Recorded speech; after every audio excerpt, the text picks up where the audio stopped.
মনে রাখবেন, আপনি যখন লয়ার হবেন, ক্লায়েন্ট ইজ এ ক্লায়েন্ট। এই যে এখানে মুজিব ভাই বসে আছেন, এই যে এখানে ভাইস চ্যান্সেলর বসে আছেন, আপনার এই বিশ্ববিদ্যালয়ে কিন্তু আমার ক্লায়েন্ট ছিল।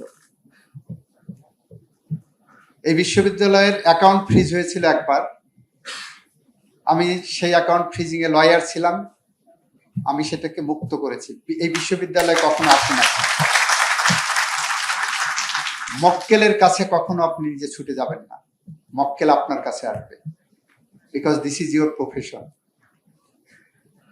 ক্লায়েন্টে যখন ছুটে যাবেন, আমার সিনিয়র ছিলেন ব্যারিস্টার সৈয়দ ইশতিয়াক আহমেদ, বাংলাদেশের খুব প্রখ্যাত আইনজীবী ছিলেন, ওনার সন্তান ছিলেন immediate past chief justice.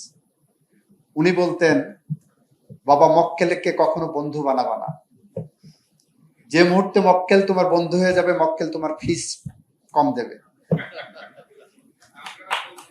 and this is the reality, I am telling you. আপনার এই জায়গাটা একটু খেয়াল রাখবেন। আপনারা দেখবেন, মামলা যখন করতে যাবেন ক্লায়েন্টের পক্ষে, আদালতে যখন দাঁড়াবেন, তখন আপনি 10টা মামলা যদি টাকার বিনিময়ে করেন, আপনার অন্তত 2টা মামলা আপনি ফ্রি করার চেষ্টা করবেন, লিগ্যাল এইড দেওয়ার চেষ্টা করবেন। এটা আপনার প্রফেশনের জাকাত। তাতে আপনার কমবে না, বাড়বে, আপনার বরকত বাড়বে। আমার লাইফের এই যে আমি এখন কথা বলতে যে আমার গুজবাম হচ্ছে, একটা ঘটনা বলি। আমি তখন প্রচন্ড ব্যস্ত মানুষ, ব্যস্ত লয়ার। আজ থেকে প্রায় 15 বছর আগে হঠাৎ আমার এলাকার এক সাবেক এমপি, উনি গাজীপুরের বনের মধ্যে একটা আস্তানা করেছিলেন, নিজে পীর সাহেব ছিলেন। তো ওখানে মাটি কাটা লোকজন এসে পীর সাহেবের কাছ থেকে দোয়া দরুদ নিতেন।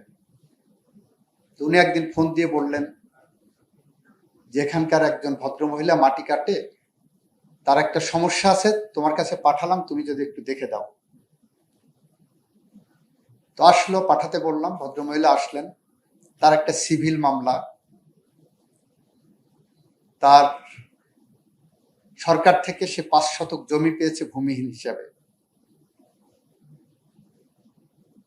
গাজীপুরের শ্রীপুরের সামথিং এলাকায়, মেন রাস্তার পাশ দিয়েই হবে। ওই জমির উপরে পাশের জমি আবার একজন আইনজীবীর। ওই আইনজীবীর মনে হয়েছে যে ওই 5 শতক জমি পাইলে তার জমির সংখ্যাটা বাড়বে এবং লোকেশনটা ভালো হয়, কর্নার প্লট হবে। উনি যে একটা মামলা ঠুকে দিলেন সিভিল কোর্টে। সিভিল কোর্টে মামলা ঠুকে দিয়ে উনি জিতে গেলেন ট্রায়াল কোর্টে, অ্যাপিলেট কোর্টেও জিতলেন লয়ার। তখন ভদ্রমহিলা আসলেন, এসে খুব কান্নাকাটি করছেন। আমি ফাইল টাইল দেখে আমি দেখলাম যে she had a point, legal একটা ভালো পয়েন্ট আছে। আমি রেডি টেডি করে পরের দিন ভদ্রমহিলার মামলায় কোর্টে দাঁড়িয়ে রুল স্টে 2টাই নিলাম, ইনজাংশন নিলাম, যাতে করে ওই লয়ার তাকে উচ্ছেদ না করতে পারে। ভদ্রমহিলা আমাকে টাকা দিতে গেল, আমি বিরক্ত হয়ে আমি বললাম, যান, এখন ব্যস্ত আছি, পরে কথা বলবো। কারণ ওই মামলাটা ফাইল করতে আমার পকেট থেকে আমি 5,000 টাকা খরচ করেছি। আমি ধরে নিয়েছি গরিব মানুষ, এটা আমার জাকাত। ভদ্রমহিলা চলে গেলেন, যে পীর সাহেবকে বললেন, স্যার, এই উকিল সাহেব এখানকার আইনজীবীদের যেমন কিনে ফেলছে, হাইকোর্টের লয়ারকেও কিনে ফেলছে। বলছে, কেন? তাকে তো টাকা দিয়ে কেনা যাবে না, কেন এরকম হলো? তো বলছে, স্যার, আমি টাকা দিতে গেছি, আমার টাকা নেয়নি, কিন্তু আমার কাজ হয়ে গেছে। তো সে ঠিক আছে, বুঝছি, চলো তোমাকে নিয়ে যাও। পরের দিন এমপি সাহেব আসলেন, ওই জাহানারাকে সাথে নিয়ে। ভদ্রমহিলার নাম জাহানারা। আমি বললাম, কি বিষয়? তখন এমপি সাহেব ইন এ নাটশেল কথাগুলো বললেন আমাকে, এই কথাগুলো। তো আমি তখন ভদ্রমহিলার দিক তাকালাম, উনি মাথা নিচু করে আছেন। তাহলে মাথা তুলেন, কি করেন? বললো, স্যার, মাটি কাটি রাস্তায়। প্রতিদিন কয় টাকা পান? 150 টাকা। পরিবারে কে কে আছে? স্যার, হাজবেন্ড তালাক দিয়ে অন্য জায়গায় বিয়ে করে চলে গেছে, আর 2 মেয়ে আছে। বড় মেয়েটাকে এক ভ্যানালার সাথে বিয়ে দিচ্ছি, আর ছোট মেয়েটা ম্যাট্রিক পরীক্ষা দেবে।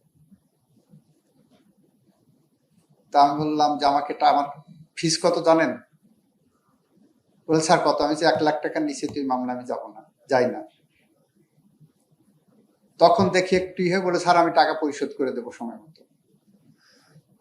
This was her commitment. তখন আমি বলছি, টাকা আনছেন আজকে? বলছে জি আনছি। বলে ওর চোখে যে খুশিটা দেখলাম, যে আনন্দটা দেখলাম, যে হাসিটা দেখলাম, এইটা কখনো 1 লাখ টাকা দিয়ে কেনা যেত না। জাহানারা সেদিন শাড়ির আঁচল খুলে, তার শাড়ির আঁচল খুলে আমাকে 1500 টাকা বের করে দিলেন।